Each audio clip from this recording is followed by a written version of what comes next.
You never hear men saying, I'm not sure I know enough about this topic, or I don't know if I should be commenting on that. And that sort of that constant self-doubt and sense of anxiety is something we have to be intentional about just breaking down. We have to know it, identify it, and say, no, stop. Just stop. Not only do you know enough, you're going to be amazing. Hi, I'm Sally Christensen, the founder and CEO of Argent, a women's workwear brand. And this is Work Friends, a podcast for those who take their work, but not always themselves, seriously.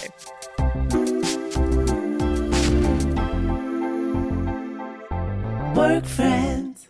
I am honored to have our next guest on the podcast. Huma Abedin is an author and MSNBC contributor, and for over 25 years has worked alongside Secretary Hillary Clinton, my hero, in a number of leadership roles. Beginning as an intern in the then First Lady's office, Huma rose to senior advisor to then Senator Clinton, traveling chief of staff for the Clinton 2008 presidential campaign, deputy chief of staff at the U.S. Department of State under the Obama administration, and vice chair of Hillary for America in 2016. Huma continues her work alongside Secretary Clinton, but has paved a unique career path alongside this role. Her revealing memoir, Both And, became a New York Times bestseller in 2021, which we'll get into a bit. And she's also a staunch advocate for fellow women's ambition through her work with the annual Forbes 3050 Summit and on the board of Vital Voices Global Partnership. Huma is someone whose career I've admired for so many years and am honored to not only call her a work friend, but a very, very dear friend. Please welcome Huma Abedin to Work Friends. I don't even know how to jump in because I feel like we've already been in the midst of a conversation for the last we sure last have. 8 years. Has it been 8? Yeah, it's been 8 years. I don't know. Somebody was asking me when we first met, and I remember obviously the conference and the experience, but I don't remember what year that was. 2015 or 2016? 2017. It was right. It was the first major public appearance after she lost. Mm-hmm. And it was at the Professional Businesswomen of California conference in San Francisco. And you came through the rope line.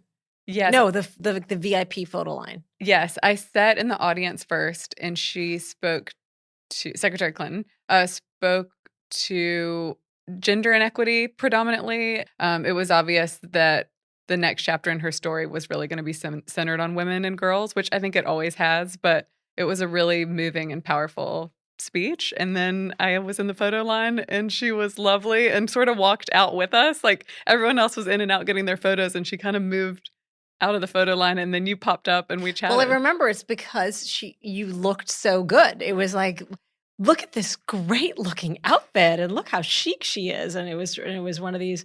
It's funny because even in all these heavy conversations we had around the country and the world and all these various campaigns, whenever we saw somebody who was beautifully dressed one of the things we always bonded on was fashion, because I love fashion. I'm obsessed.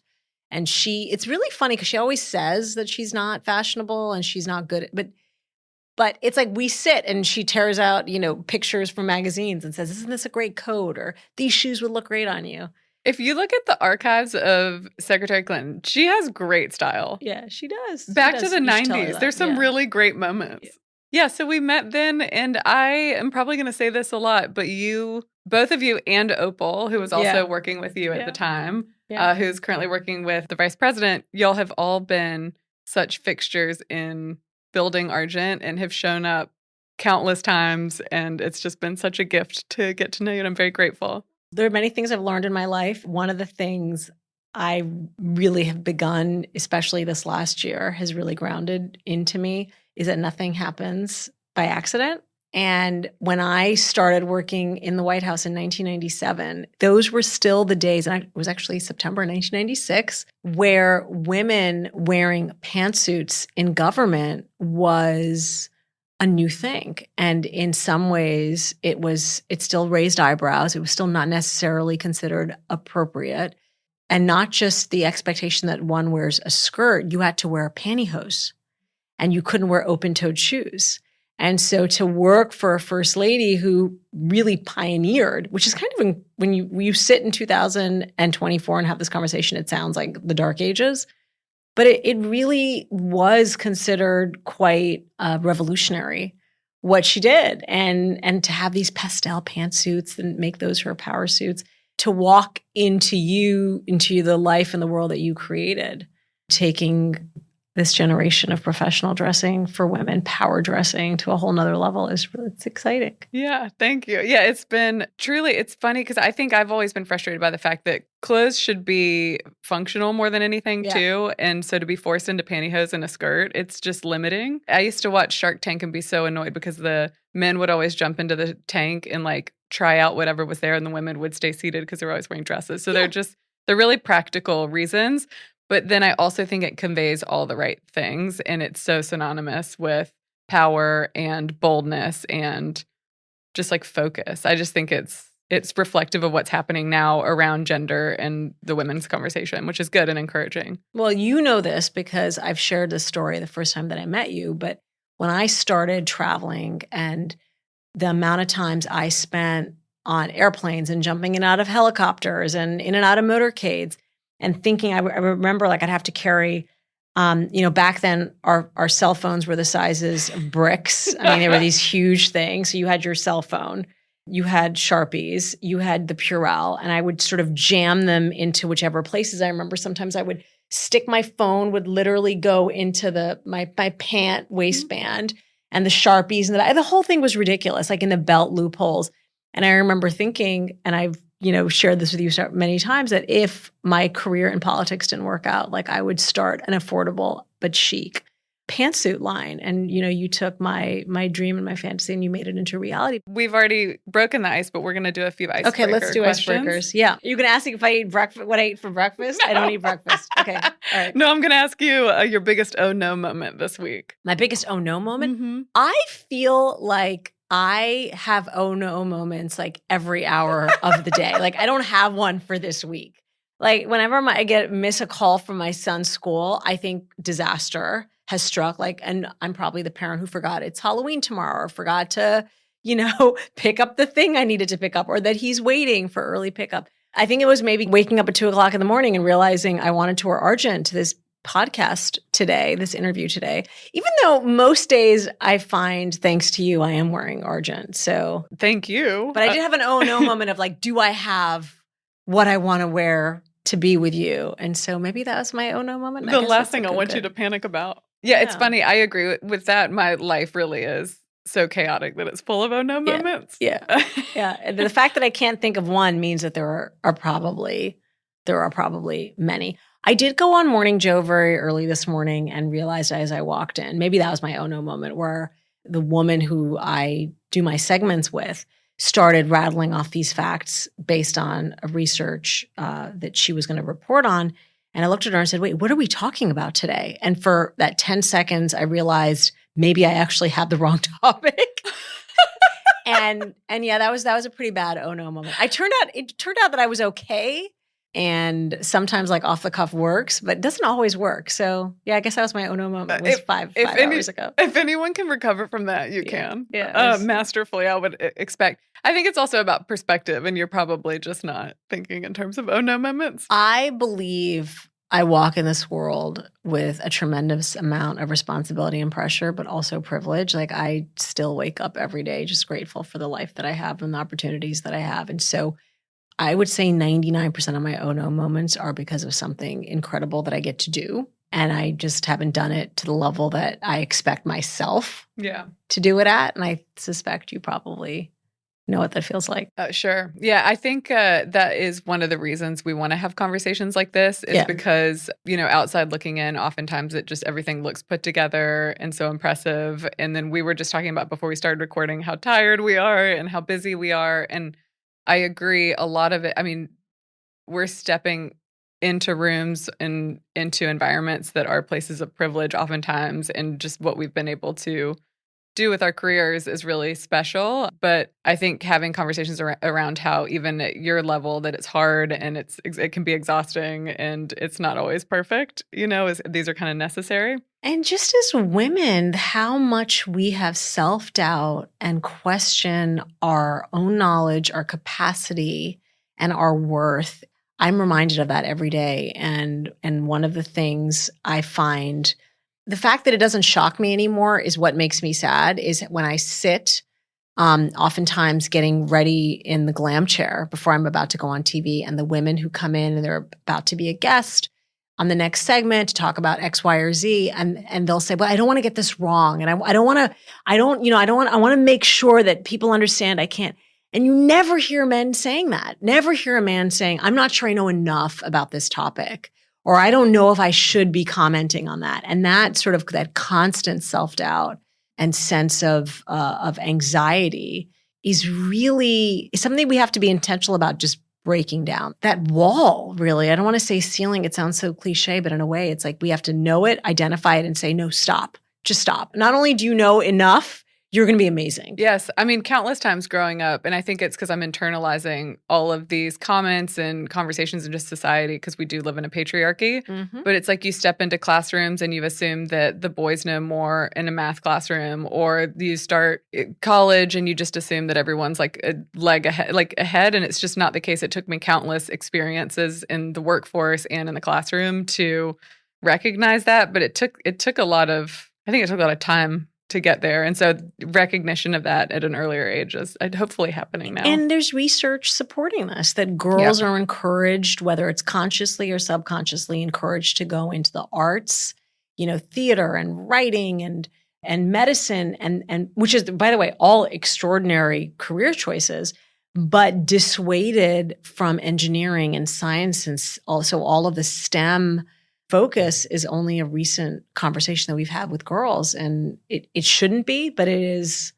It's just the reality of like how our society is, structured. Yeah, absolutely. I also think that everything you just said is a nice segue into your upbringing, because I think that your parents have a lot to do with your confidence, and we have similar upbringings in that we are both Muslim. And so we've bonded over that. But I'd love to just start by going back to the very beginning. Can you share how you grew up and how your parents influenced you? For me, I would say 95% of how I found myself successful professionally to the way my parents raised us. And in part because they really were that sort of the immigrant story, chasing the American dream. My father was from India. My mother was from Pakistan.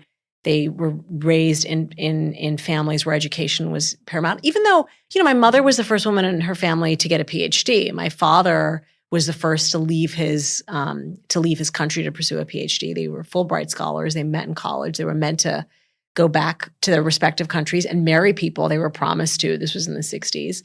Fell in love, got married, and but they both finished their PhDs. They cut a deal, basically. They'd moved to wherever they both got jobs. I was born in Michigan. When I was 2, we moved to Saudi Arabia. And my parents, I didn't realize any of that later. And every year as I get older, I'm so much more appreciative for that very global upbringing that we got to sort of live as an American and diaspora and see the world in a very different, perspective.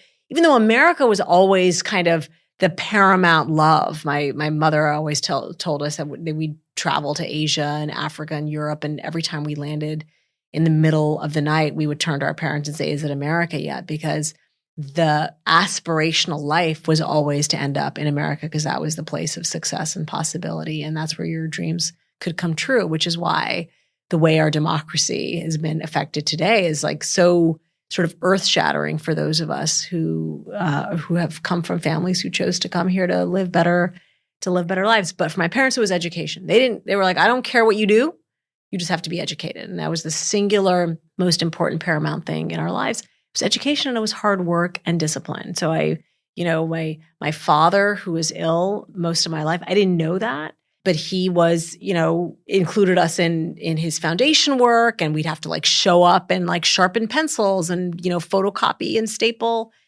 pages. And my mother was a feminist before I knew what a feminist was. And it was, I saw the world. I knew we were raised differently because, as we were both Muslim.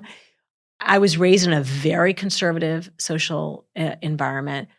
And I knew I had girlfriends who were going to graduate from high school and get married. I mean, that was normal. And that was the reality. It was all about having the proper trousseau and the proper kind of learning how to cook, like all the things that now feel, very outdated. But that was just the norm in society there. And my parents were like, you don't have to think about getting married, but you do have to think about where you're going to get your higher education. And for them, a bachelor's degree was not educated enough. I'm the least educated member of my family right now. Everyone else has got a PhD doctor in front of their names. And I think to have that confidence that I could do whatever I wanted to do. And my mother's theory on feminism was that women should be able to do whatever they wanted to do, but that there would be no progress made unless men were at the table. And it's one of the reasons why in all of the work that she did as a sociologist and traveling around the world, and she had this sort of the Islamic and the Muslim perspective in how she approached a lot of her work. My mom was one of the NGO leaders who went to Beijing in 1995, and she was actually at the Y Row at the NGO conference where then First Lady Hillary Clinton made her famous speech, women's rights are human rights and human rights are women's rights. And my mother had 3 daughters and a son. And the child that she took on that trip to Y Row in 1995 was my brother. And when she was there at this NGO conference, there was so much activity and so much hustle and bustle, and everyone wanted to go into this large hall to listen to Hillary Clinton speak. And there's this one moment that really, really sticks with me that my brother later shared with us. One of the women sees my brother and my mother, trying to get into the conference hall, and this woman who was just very irate, points at my brother and says, this is a conference for us, not for you. And my mother intervenes and says, it is just as important for my son to understand the rights and responsibilities that women are entitled to as it is for my daughters. He has every right to be here. But that was the attitude I was raised with, which is, yes, we should be able to feel like we can do whatever it is that we want to do, but we needed partners to be there alongside us, pushing us, encouraging us, and standing up and standing for us. Still to this day, that perspective is very progressive. I mean, just looking at society in Turkey, which is where a large part of my family is, women oftentimes do still land in those more traditional roles. So I think that is really stand out, especially in the 90s and especially with your background. I'm curious to know if there was any sort of like gender acknowledgement or conversation, because I feel like for me, there never was. My parents they raised us the exact same, my brother and I. They gave us access to all the same opportunities, and they almost didn't acknowledge gender in a way, if that makes sense, like in a way that was very advanced compared to where my dad was raised, especially, and my mom. My mom was raised in the South. It not only makes sense, it speaks so true to me. And I think that it's not that anyone ever came into my bedroom and said, you can do whatever your brother is doing. It's like, okay, we're all going to take swimming lessons. Everyone's taking swimming lessons. We're all going to do, my father was an equestrian when he was young. And so he really wanted all of us to take horseback riding lessons. So we would do that in the summers. There was never he's going to do this and she's going to do that. It was all of our kids would have equal. And that you're right. That's very progressive. Certainly you look at Turkey having gone the full 180 to go from the times of Ataturk to now Erdogan. And actually, when I grew up in Saudi Arabia, I'm not sure you and I ever had this conversation, there was a fairly large Turkish diaspora because, in fact, I remember there was a girl in my class, her name was Ebru, and they lived in Istanbul, and they came because her whole family wore hijab. And she knew that she could not go to university in Turkey.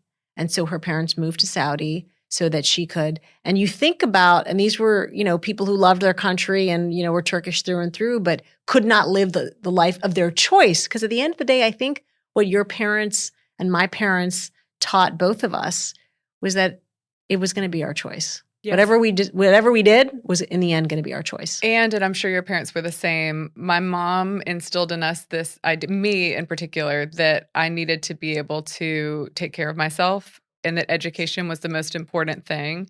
And that was so novel because I remember being in college, which I went to Furman in Greenville, South Carolina, and we would have these like celebrations of women's engagements, which is so young. Arranged marriages in Turkey, so young. And really prioritizing that as the North Star is more common. And so I'm really grateful for her pushing that on us. And same for my dad. I mean, he came from a really conservative background and has always just been supportive of the career side. So growing up, was it always your calling? And you've already spoken to, our democracy in America and how much it means to you. But what were you aspiring to be when you were growing up? Or were you thinking about that? When I was little, I always loved to read and write. It was a big sort of the creative kind of the escapism. I went through all the various phases that maybe a lot of young girls go through. I was transfixed by the Olympics in 1980. I remember Nadia Comaneci. I then remember Mary Lou Retton. I was as a younger girl, I was very into gymnastics and ballet, all things that girls in Saudi Arabia could only do until a certain age when it wasn't considered appropriate anymore. So they didn't even offer gymnastics. I think I did until I was like 8 or 9. And so it was just not an option for me any longer. And then I shifted to wanting to be a writer, which is something my father really encouraged. And he would travel. And again, it's another thing. I think about books I was reading at 8, 9, 10 years old. I mean, Charles Dickens and the brothers Karamazov. And, I have a 12-year-old and I know that it's just not, I share it was one of my favorite stories I like to share about my own life is being given Silas Marner by George Eliot. And I couldn't even understand the plot, but sort of just pushing our brains to experience and to draw it, take it all in. And so I think the writing then shifted to the one day watching the news in the midst of the first Gulf War and seeing Cristiano Amanpour on TV. And this is a conversation you and I have. You have to sometimes see something to believe it's possible. And it was the first time I had seen, you didn't see women on the news in Saudi Arabia. There were 2 channels, Channel 1 and Channel 2. Channel 1 was Arabic and Channel 2 was English. And there were never women anchors. And then to all of a sudden CNN International comes to the Middle East. And I turn on the television and there's this woman who looks like she comes from my part of the world. And she's this brilliant, badass journalist, truth teller. And I thought, that's it. That's who I want to be. It's incredible. Also, not for nothing, you are a New York Times bestseller. Well, best-selling author. I mean, it's like my dad always knew. He always said you're going to be a writer, and he was right. At the end of the day, that's the best sort of full circle. Yeah, it's so special. Experience. Yeah. And then, so eventually, so you see this and then you land in public service pretty immediately. You went to George Washington. My older brother and sister chose to go to England for their higher education. And I just knew I wanted to go to the States. My dream was to always live here. And I always identified as an American. It's really funny. It's like because I lived in such an international environment in Saudi, every girl in my class, I went to an all-girls school, was we all called ourselves mutts. Like everybody was like a mix of something. And it was great because nothing was foreign. Nothing was weird. Nothing was strange. It was like, okay, you do this and we do this and you do this. And so I'd land at GW. I applied to universities that had journalism programs. And I wasn't sure that I wanted to go there, but what I knew as soon as I visited is that it felt like home. It felt right. Like living in a city felt right. Being there, it just felt like the right choice. I did that for 4 years. And my junior year, a good friend of mine, Ron Neath, says, I'm interning at the White House for Mike McCurry. And if you want to become Cristiano Amanpour, this is what you should do. I thought the whole thing was, just a pipe dream. Applied, got the internship. And I remember and you and I have had this conversation, being disappointed that I was actually not placed in the press office, in the White House press office under Mike McCurry, but I was placed in the First Lady's policy office. And it was because of my experience interning for my mother and her NGO when she went to Huairou to China for the Fourth World Conference on Women, because Hillary was the First Lady and they were celebrating the first year. That was in 1996. It was the 1-year anniversary. So there were all these things happening at a higher level that I didn't understand. And it turned out to be the best decision that I made. Can you talk about your mom's involvement in that decision? Well, I remember being told what my assignment was. I think there were about 250 interns, maybe there were fewer, and stepping out into the hallway and calling my mother. And back then, it was very expensive to call overseas. And so it was a very short call. And I remember my mom saying, sometimes plan A doesn't work out, but you never know. Plan B might turn out okay. And God, was she right?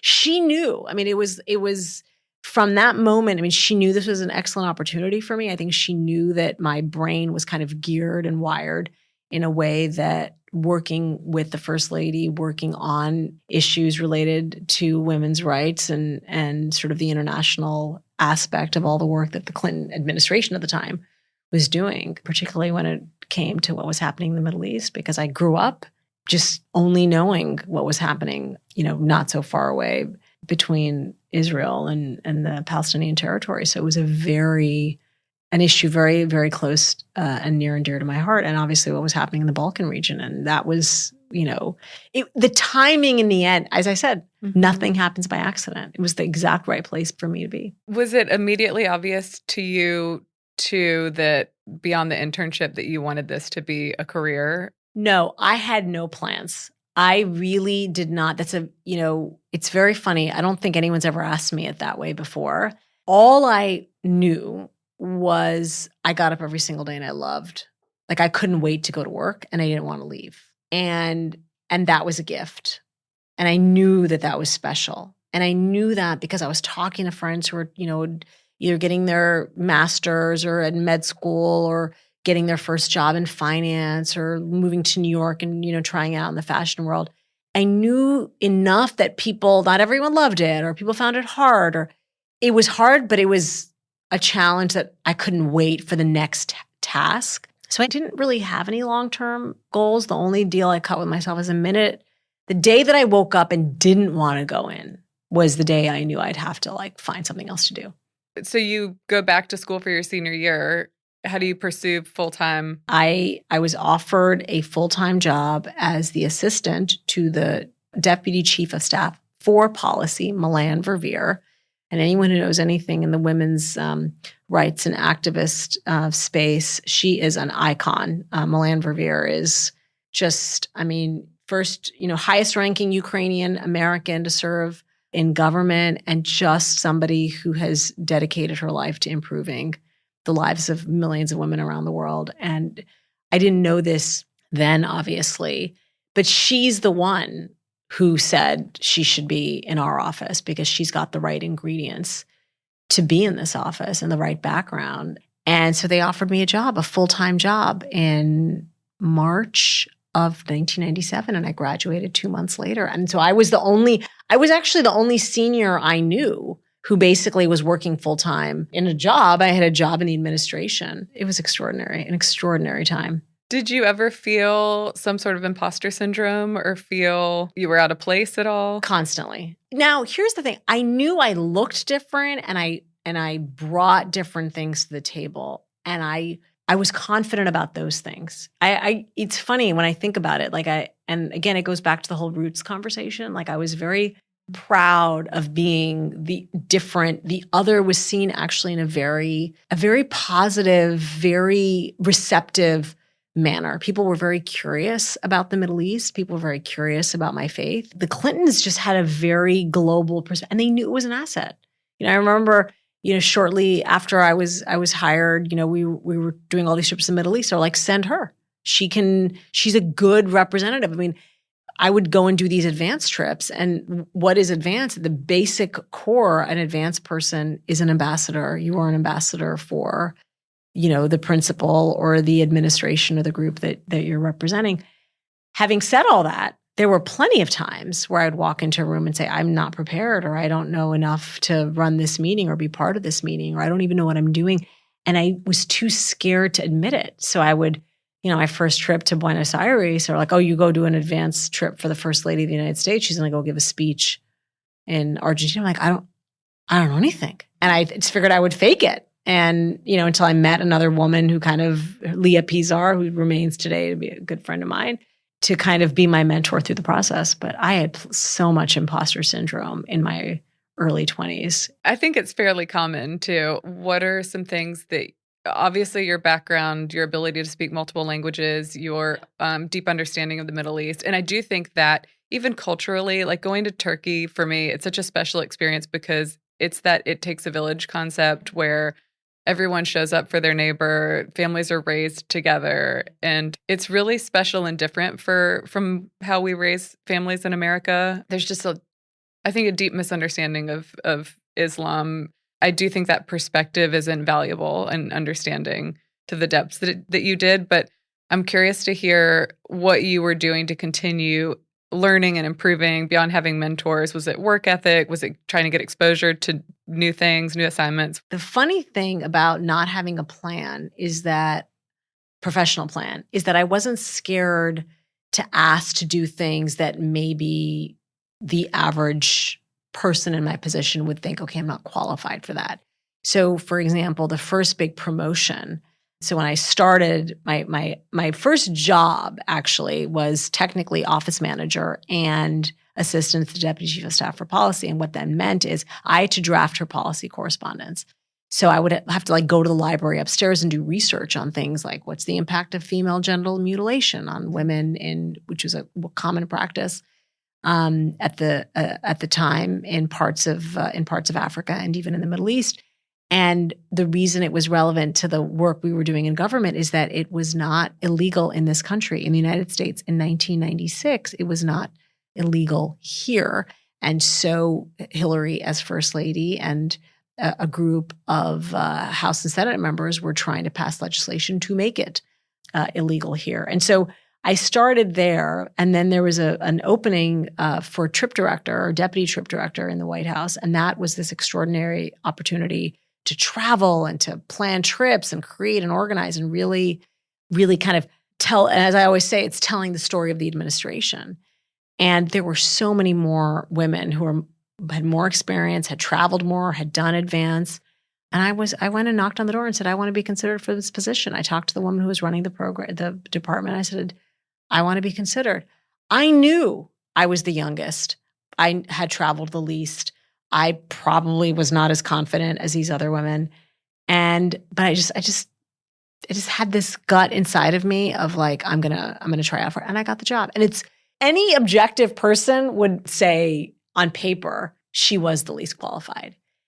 But it was seeing what I had to offer that was different, but also the confidence it takes to basically say, let me compete. That's the self-assurance piece we were speaking to earlier. I think, there is data supporting this, that women will look at a job responsibility for a new position and just count themselves out oftentimes, and that men are like, cool, I've done 10% of this, I'm all in. Yeah. It's great that we talk about this all the time. Yes. And I think the point that you made about sort of growing up in Turkey and having that there's a certain confidence that I think comes out of having this sense of security, the sense of there's always going to be somebody there that, and I'm sure you were raised a certain way, like these certain cultural expectations of when there's a wedding, you go and you celebrate with the family. When there's a funeral, you go and you stand in solidarity as they mourn. Like there's this sense of what we call the Huma, the community. And I think that gives you sort of a solid core of confidence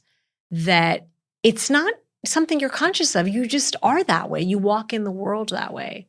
And I think it maybe explains a lot about how you've ended up where you ended up and how I ended up where I ended up. Yes, that I think is the biggest privilege of all. It's that foundation and that rooting, I think. It's like really grounding. It really connects you. You feel very protected and secure and like you can do anything because what's the worst that could happen, Completely. Yeah. My dad used to tell the root story, which I now have heard is apparently like a Moroccan proverb, but my dad would tell us the story growing up because he loved plants and he had a green thumb. He could make anything grow. And he would always say people are like plants, and a plant is only as good as its roots. As long as you take care of the roots, nourish that soil, it doesn't matter, winter, storms, the plant's going to be okay if the roots are strong. And that at the end of the day, that's something that I think you and I can both really, it resonates with both of us. I got the same. Mine was articulated less beautifully, but from my dad, I talk about how my mom she taught me that I needed to be, just independent and have an education. My dad's was you have to be secure with who you are and really focus on yourself and make sure that you're good because then you'll have the most to give to the world. And I think the self-reliance is a big piece of it. Mm-hmm. I think for me, the added layer is my father was ill. My father was terminally ill. And it was a secret. We were not aware. And so my mother essentially carried our family through and knew, I now think about it, Sally, my mother was widowed at basically my age now. And I cannot, and widowed, like lost the love of her life, her partner, and she had 4 young children. And so really the sense of, I landed in America in 1993, first for university, but when I got my first job, I always believed I would have to take care of myself today, tomorrow, and forever. Like that's just something that there was never, well, I'm going to get married and then somebody else is going to have to take care of all this. It was like, no, I have to figure out how to take care of myself and my family forever. I think that's the healthiest perspective. Otherwise, I think women especially get trapped in these situations where that's not the case, and it's really a dangerous place to be. Okay, we're going to jump around a little bit. Yeah, no, please. I'm curious talk to you all day. We could talk for hours just about really all the things, but your career alone is just, very storied. What was the path directly to Secretary Clinton? So I got that job, the trip director job. I started traveling around the world in the final 3 years of the Clinton administration. And very heavily, intensely in 98, 99, 2000. She was simultaneously running the Senate campaign.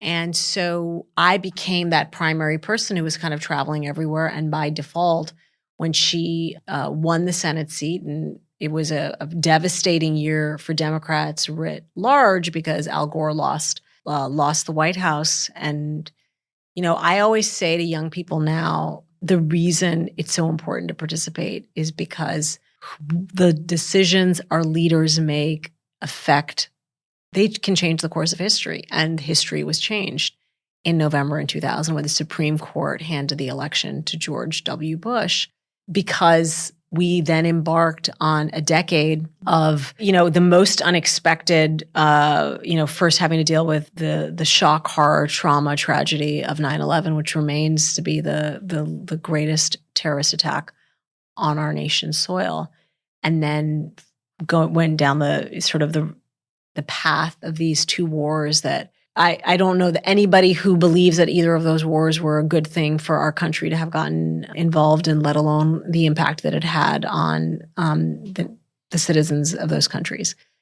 Having said that, she is elected to the Senate. I still believe was one of probably her favorite job. But it was this incredible pod because it was a very small staff. And it was really just me and her. And then she had this whole Senate staff. And that was really when she and I really connected. And the thing I loved about working, and I still love about Hillary Clinton, is like she's somebody you go to and say, "Oh, you're writing a book. Like, I want to help. Can I do something?" Sure.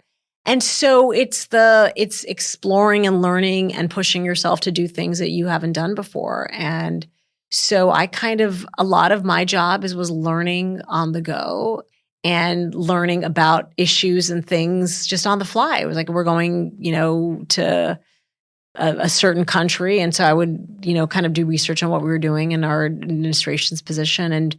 And I would know enough about a little bit of everything that we were doing that I did find that I could be a valuable participant at the table. And it really kind of grew and grew and grew. And then she ran for president. And I think for me, a lot of it was pushing myself to learn something about everything that she was doing. And so it gave me a certain kind of confidence and experience. And then over time, you're like the on-the-job learning. There's no replacement for that. And then obviously we ended up in 2016. The State Department years were just the most extraordinary, pushing intellectually and physically, and I wouldn't trade it for anything. What's really impressed me is that really how special she is, but I think everyone that has worked for her, this is also a reflection of you. It's like the best people out in the world. They lead with a set of values that are very defined and very clear. And I just haven't met someone that isn't so intentional that comes from the school of Secretary Clinton, But I can imagine that she is opening up a lot of opportunities for people that work for her as well, intentionally. I completely agree. It's why they say this community of Hillary land, once you're in, and it's like, it's a lifetime membership. You have to carry some battle scars because as our political divisions have only gotten increased and increased. I mean, I believe that she could wander around on any average day and say, "I told you so, I told you so, I told you so," on a whole range of topics, because she has been extraordinarily prescient about what she has perceived is happening in the world and the direction our country is going in, and certainly the direction some of our political dialogue has gone in. And she's been right about All of it. You watch a stump speech of hers from 2015, it will give you goosebumps because all of the things that she said were at risk. By the way, happened. not just did she predict it, happened. And modeling a set of ideals. Like, I think what I always say about her is that she's making decisions behind closed doors that she doesn't need any attention from, that are like always right and for the greater good. And she just doesn't forget anyone. And I'm like one case study of that, but there are so many examples of that. It's amazing. I mean, like literally, I get text messages from women who we met on rope lines in Iowa, who shared their story with her or shared their challenge. And she, and she's obsessive about this. She'll say, get their information, follow up, and she stays in touch with them. And one of them the other day, Janelle Turner, we met in Iowa at the Katy Perry concert. I remember Katy Perry did a concert for Hillary in Iowa. There was Janelle. She has this extraordinary story of strength, resilience. And sure enough, she's like, I texted with Hillary. I'm coming to her talk in Chicago. And this is 8 years later. And to your point, those values, that sense that we are all born equal in this country and that talent is universal, opportunity is not. And so for her, if she has the ability to provide you with an opportunity to do something that will improve your life, she will try and do that for you. It doesn't matter who you are, where you're from, or what your background is. She is very intentional about that. And that is a very, very, by the way, that is an example of what a true public servant is. That is the definition of a public servant. And I think in part to her detriment, because she's never cared about celebrity. She's never cared about, she's not had that competitive streak. She's not that woman who sits at the table saying, well, that woman's smarter than me. So I actually don't want her included in the conference because she will outshine me. It's the opposite. She will sit at a table and say, that Sally is amazing. We should have her do more. She's all about shining a light on more and more women and young women. And it's a singular style of leadership for women. I think in a way she was ahead of her time.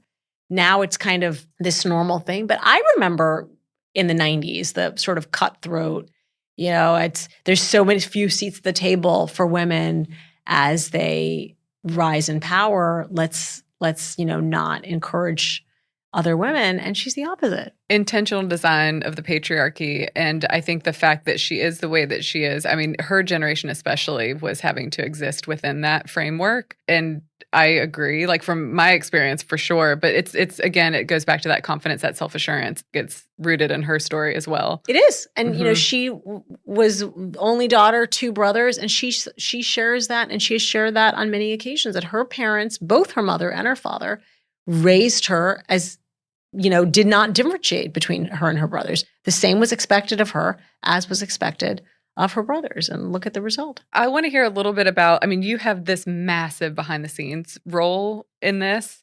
These are my favorite jobs. And I think that's why, like, one of the big reasons I wanted to start Argent is to offer that representation and to bring people like you into the forefront and spotlight what career can look like. And these are the roles that really excite me. So I'd just love to hear what that experience has been like. What drew you to being in this unseen role? Is that where you're most comfortable? And you've evolved too. Now it's sort of, you've stepped out a bit more, but I'm curious to hear about that. The professional world that I joined was very much a sink or swim environment. And essentially what the women who came before me, my superiors in the White House, their attitude was throw them off the deep end. Let's see how they do. And to the extent that explains, Kelly Craighead giving me the job as trip director, even though I was the least qualified of all the women she'd interviewed, because she saw something and I think, Sally, that's something very important for all of us is to see something in younger women in particular that they don't see in themselves. And I do find that I'm doing it. I don't do it intentionally, but it is sort of how I was trained. And for me, I think a lot changed personally when I lost my dad. Growing up, I was, of the 4 kids, I was the troublemaker. I was the loud one. I would stand up and read poetry at our dinner parties. I had no lack of confidence. A rather dramatic shift happened when I lost my dad. And it's I found this letter that he wrote that I've actually since quoted in my book that my dad wrote about his children going to university. And he said, going to university, moving to America is going to be like a revolution for you because you have come from a very sheltered existence and you are going to go into a world where you have total freedom to do whatever you want, any choice that you want. And that will all be your choice to make. But the only, piece of advice I will give you is that no freedom is absolute, that every choice, every decision you're going to make in your life, there will be consequences, good consequences, bad consequences, and you're going to have to make that decision. And so for me, I found a little bit that I kind of reverted a little bit into my shell, which I think some part of it was the trauma of like losing a parent you were so close to.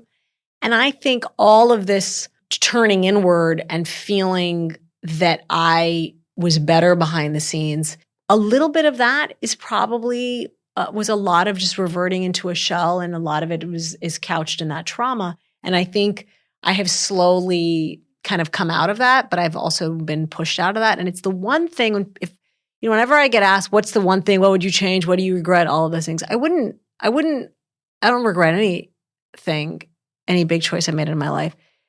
But what I do now do, and I waited till I was 40 to do this, is I tried something that terrified me, and that was public speaking. That was being out in the world. Now, I have this incredible opportunity at MSNBC. I have, this show called Morning Mika that I get to do, that I, do and I do these talks. I speak at conferences. I co-host this conference. And Sally, I love it. It's extraordinary. And I had to really push myself outside of this sort of inward, but other people had to tell me, it's sort of, yes, it can always be about Hillary, but it now needs to be you. You need to be the central character in your own play. Most personal of all was your book and your book tour as well, and sharing your story. And because you were so vulnerable, it really resonated, and I think allowing others to hear that experience is so helpful, and it's such a gift. But I do think that it also comes with a lot of bravery. You also said something that I'd certainly want to highlight. I talk about how easy this is because there's really no sweat off your back in doing this, but you've done this for me. If there is someone that you respect that believes in you or gives you a little push and supports your vision, it can go such a long way. And I feel like you have been really so intentional with doing that with so many people that you've touched. You've done that for me, certainly. But I try and pay that forward as well, because oftentimes, especially for founders, talk about being vulnerable and exposed and experiencing rejection on a daily basis in a variety of ways.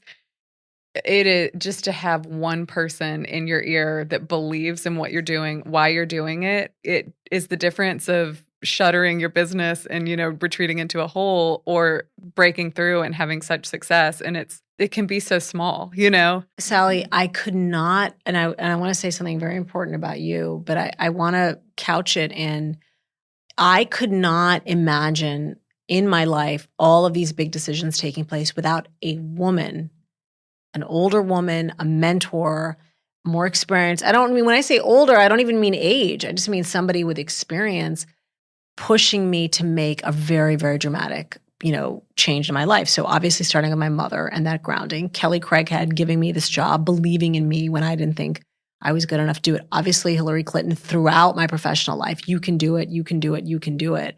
The TV opportunity I have now, before the TV opportunity, I want to talk about my book. I would have never thought about writing a book. I never would have thought about sharing this story. In fact, even when it was suggested to me, I thought, oh my God, no one's going to want to, I would never do this. I have to talk publicly.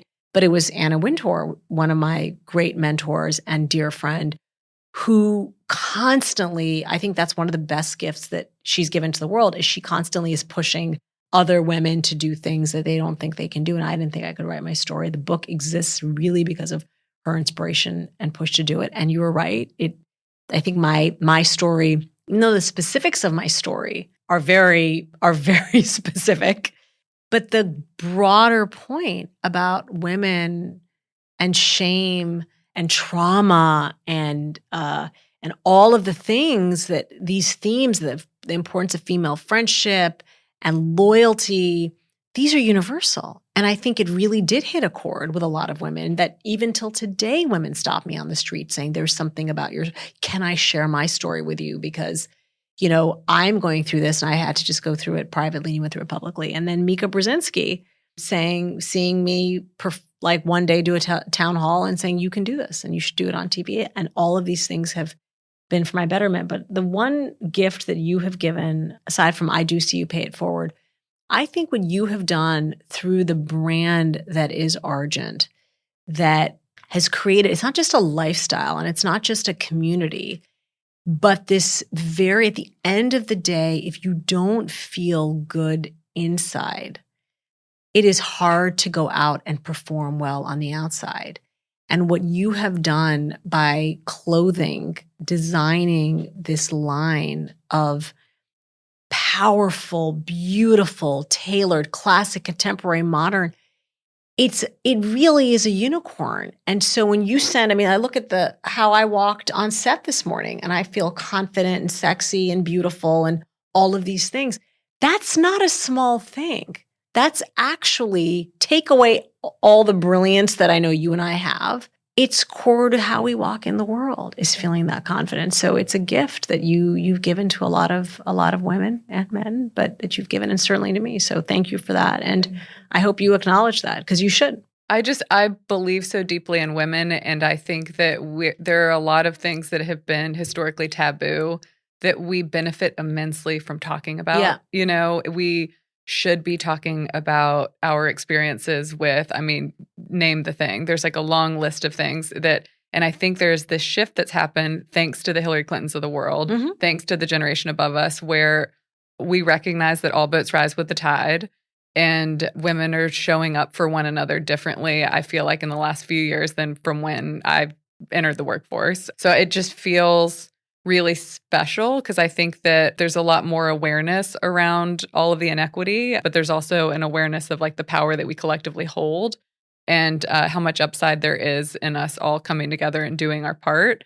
On the Argent piece, it's just been the coolest experience to get to sit and get to know women like yourself, but also to force women into an uncomfortable place that allows them to acknowledge their accomplishments and reinforces some confidence just through, because we all know that when we put something on, we feel great and we carry ourselves differently. So it's just it's like subtle, but that's our way of, trying to support gender equity. It's subtle, but also superpower when it comes to gender equity, because you're 100% right. And these conversations are uncomfortable, and they should be uncomfortable, and they should be uncomfortable until they're not. Yeah. Because you and I are raising a whole generation of young people who are inheriting a rather unstable world, politically, environmentally, digitally. And how do we raise responsible citizens? But we're pioneers. Yes. We're pioneers because no generation before us has all the tools and the incoming in the way that you and I have in 2024. I would certainly be remiss if we didn't talk about your work alongside Secretary Clinton during the 2016 run. But I think applying that experience to the direction our country has taken since, how can we take your experiences to overcome maybe any misogyny? Well, there are certain things that we know. It is hard for an ambitious woman to succeed in this country, full stop, period. And these aren't things that we feel, and they are things that we feel. And now, unfortunately, we have enough data to support those feelings. And they are essentially that we like to see women as collaborative and part of a team. But when one of them wants to single themselves out and to be ambitious, we all of a sudden think they are difficult, or there's something about them we don't like. We don't know what it is. In 2008, when Hillary was running for president the first time, we had data that essentially supported that Americans would rather vote for a man of color versus a woman to be leader. So it's not,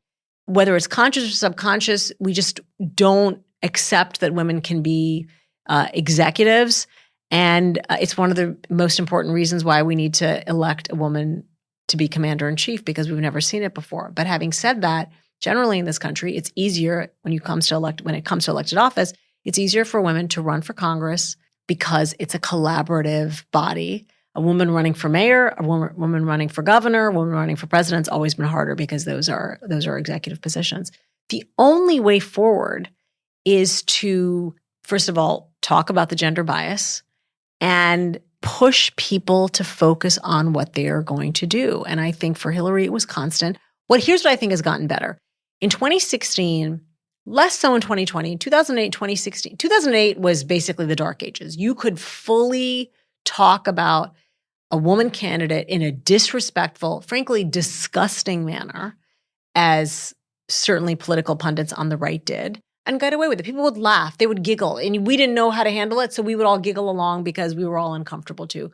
2016, it was constant. It was the hair was not right, or I didn't like her makeup, or she's just annoying, or there's something about her. We have a ways to go when it comes to the gender bias and breaking some of these, societal norms, the way we see women as, good colleagues, but don't try and be better than me. We have to call it out and just not to be cliche, but we do just have to break that glass ceiling. And then it's a whole new generation of young girls who can just see what's possible.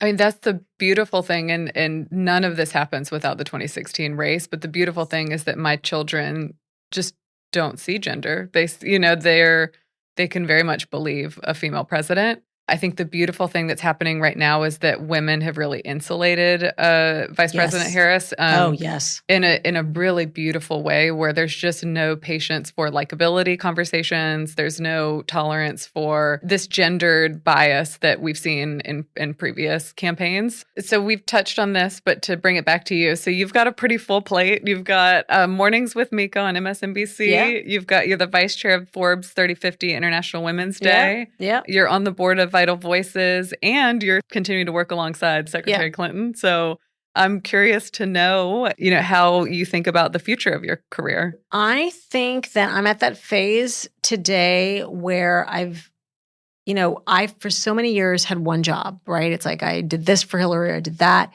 And it was a big job and it was a lot, but it was sort of contained within that universe. Having all these different pots of things, learning to multitask, I have to say, has been harder than I imagined it would be, because you put aside all the responsibilities we have as mothers and running households and all the things that people just don't think about. But then when you go home and it's like, I got to do 4 loads of laundry and make sure the dishwasher is clean and that I have food in the fridge. And then I feel like I'm constantly overwhelmed when it comes to that part of my life. I do think I'm going to have to begin to start being a little bit more disciplined about what I take on. I think one of the things that we as women do constantly is say yes, yes, yes, yes, yes, because we want to please everybody. The challenge I have is I love all these aspects of my life. And so it's a juggle. And I don't really know the best way to make, the hamster wheel go slower. I don't think it will. But as you and I talked about when we first started this conversation, these are all problems of extreme privilege, having a professional career that is challenging, exciting, rewarding, and you feel like you're contributing to the world in a good way. And so I don't know how much longer I can do all these different pieces without needing vacations. I've learned vacations are important things, weekends and vacations. It's all about finding balance, right? For sure. Yeah, the never-ending pursuit for me. And for someone who's worked in public service their entire life, I'm curious to know what advice that you would give to those that aspire to a role like yours. I think that you should push yourself to do things that scare you constantly, because that's how you figure out what your superpower is. Can't top that advice. So this is my favorite part of the interview, but with you, I don't know if that's going to be the case because that was a really good interview. Would you rather stay organized digitally or only write everything down with pen and paper? Oh, pen and paper for sure. Same. Would you rather have a meeting at 8 a.m. on a Monday or 4 p.m. on a Friday? 4 p.m. on a Friday. Would you rather respond to an email right away or mark it as unread? Oh. I have a lot of marked as unread. Me too. Mine's like a disaster zone at this point. Would you rather be the oldest person in the office or the youngest? Youngest. I feel like you've been the youngest for a large part of your Yes. career. Would you rather have coworkers who type very loudly or speak very loudly on the phone? Oh, speak very loudly on the phone. The typing drives me nuts. Fascinating. Yes. Oh, it's actually like a thing for me. Yeah. I have that. I think it is a thing. I just found out Yeah, this is. it's a thing. Mhm. Would you rather be late to a meeting where you're presenting or where your boss is presenting? I guess where my boss is presenting. Okay, thank you. I can't imagine being late for when yeah. That makes Unless I'm in Argent, then I would, be okay. Well, just knowing who your boss is, Yeah. this makes me feel a lot better because that's also my answer. I cannot step into a presentation being late to my own presentation. No. Can't. Would you rather accidentally leave your mic unmuted or your camera on? Mic unmuted. What? Yeah. No. I mean, camera on That is means you're kind not of talking scary. about people. That is, you know what? It tells me a lot. It's great. For me, for sure, camera. Oh my God. And finally, would you rather dress up for work or dress down? Dress up. Yeah, great. I like dressing up. Thank you. You passed the test. I can't thank you enough, really, for everything. The list of things that you've done for me, it's miles long, and I'm just really grateful to have gotten to know you on this journey. And I think you're a really magical human, and I have a lot of respect and admiration for you and appreciation in a way that I cannot articulate. So thank you. Well, you summed that up beautifully because I would say all those same things about you. And thank you for what you're doing for women, for our community, but also just this friendship is very special to me. And I cannot wait to see where you take Argent. Thanks. Got big ideas. Sure you do. You always do. Just gets better and better and better. Thanks for listening to Work Friends, a podcast from Argent. Listen and follow on all podcast platforms and subscribe to the Argent YouTube channel for more clips and bonus content. Plus, email your work questions and dilemmas at workfriends@argentwork.com for a chance to have one of our amazing guests weigh in with advice. I'm Sally Christensen, and we'll see you next time. Work Friends. Work Friends is produced by Gina Marinelli with editing by Justin Kropp. Our theme music is by Karina De Piano and Melanie Naima.